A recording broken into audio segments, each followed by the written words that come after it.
சர்க்கரை நோயாளிகளுக்கு ஆரோக்கிய உணவுகளின் மேலும் விவரங்கள். காய்கறிகள், பச்சை காய்கறிகள். இவை குறைந்த கலோரிகள் மற்றும் அதிக நார்ச்சத்து கொண்டவை. சாலட், காய்கறி சூப் அல்லது வதக்கி சாப்பிடலாம். கீரைகள், கொத்தமல்லி, பசலைப்பருப்பு, அசோர் கீரை. முழுதானியங்கள், கோதுமை மற்றும் பிரெட்கள். முழு கோதுமை அட்டை, ஓட்ஸ், கம்பு. 5 தானியங்கள் கம்பு, பயத்த டால், முழு கம்பு பொரியல். பழங்கள், குறைந்த இனிப்பு பழங்கள்.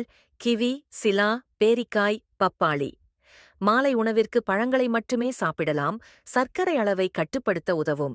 புரத உணவுகள், வெங்காயத்துடன் சிக்கன் அல்லது மீன். இவை குறைந்த கொழுப்பு மற்றும் உயர் புரதத்துடன். பருப்பு வகைகள், துவரம், கிராம், பச்சை பருப்பு. ஆரோக்கிய எண்ணெய்கள், எண்ணெய் தவிர்க்காமல். நல்ல எண்ணெய்கள், எண்ணெய், ஓமேகா 3 பயன்படுத்தவும். தண்ணீர், தினமும் 2 முதல் 3 லிட்டர் தண்ணீர் பருகுவது முக்கியம். கூழ்கல்கள், சாப்பாட்டு இடம். சிறு அளவுகளில் பலமுறை சாப்பிடவும்.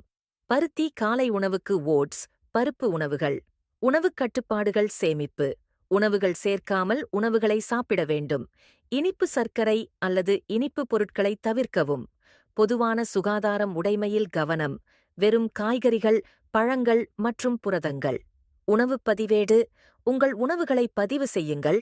இதனால் உணவுப் பழக்கங்களை கண்காணிக்க முடியும். உணவு சமைக்கும் முறை: வதக்குவது, பருக்குவது. அதிக எண்ணெய் அல்லது மசாலா உபயோகிக்காமல் வதக்கி சாப்பிடுங்கள். உப்பின் அளவை குறைத்து பயன்படுத்தவும். இந்த தகவல்களை பின்பற்றி நீங்கள் சர்க்கரை நோயை சிறப்பாக கட்டுப்படுத்த முடியும். மருத்துவரின் ஆலோசனைகளைப் பெறவும். சர்க்கரை நோயாளிகளுக்கு உடற்பயிற்சி மிகவும் முக்கியம். இதனால் இரத்த சர்க்கரை அளவுகளை கட்டுப்படுத்த உதவுகிறது. கீழே சில உடற்பயிற்சிகள் குறிப்பிடப்பட்டுள்ளன. எரிபொருள் உடற்பயிற்சிகள் நடவடிக்கை. நாள்தோறும் 30 நிமிடங்கள் பிரிஸ்க் வாக்கிங். உடல் எடை பயிற்சிகள்: ஸ்குவாட், லஞ்ச், புஷ் அப். லவினை மற்றும் சமநிலை யோகா. லவினை மேம்படுத்த மற்றும் மன அழுத்தத்தை குறைக்க உதவுகிறது. டைசி, சமநிலையை மேம்படுத்தும் பயிற்சி. இயற்கை உடற்பயிற்சிகள்: வாகன பயிற்சி. செல்லும் நடைப்பயிற்சிகள் அல்லது பணி செய்யும் போது இயற்கையில் நேரம் செலவிடுங்கள்.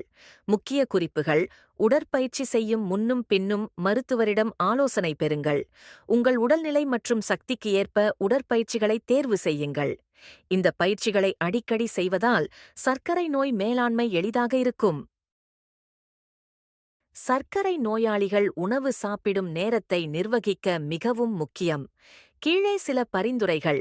காலை உணவு: காலை 7 முதல் 8 மணி வரை முதலில் காலை உணவு எடுத்துக்கொள்ளுங்கள். இது உங்களுக்கான முதன்மை சக்தியை வழங்கும்.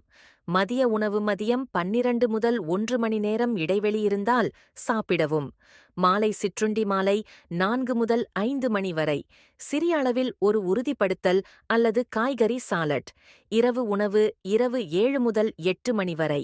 இரவு உணவு எதுவும் இருந்தால் இதனை மறுபடியும் சாப்பிடுங்கள். இனிப்பு உணவுக்குப் பிறகு, இரவில் உணவுக்குப் பிறகு அதிகமாக சாப்பிட வேண்டாம். குறிப்புகள்: 2 முதல் 3 மணி நேர இடைவெளியுடன் உணவு எடுக்கவும்.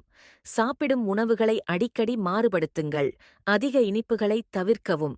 உங்கள் மருத்துவரின் ஆலோசனைகளை பின்பற்றுங்கள். இந்த நேர அட்டவணையை பின்பற்றி சர்க்கரை அளவை சிறப்பாக கட்டுப்படுத்தலாம்.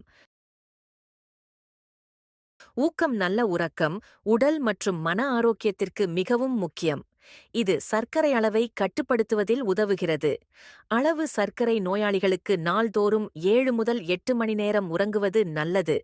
நேரம்: இரவு 10 முதல் 11 வரை. உறங்க ஆரம்பிக்கவும்.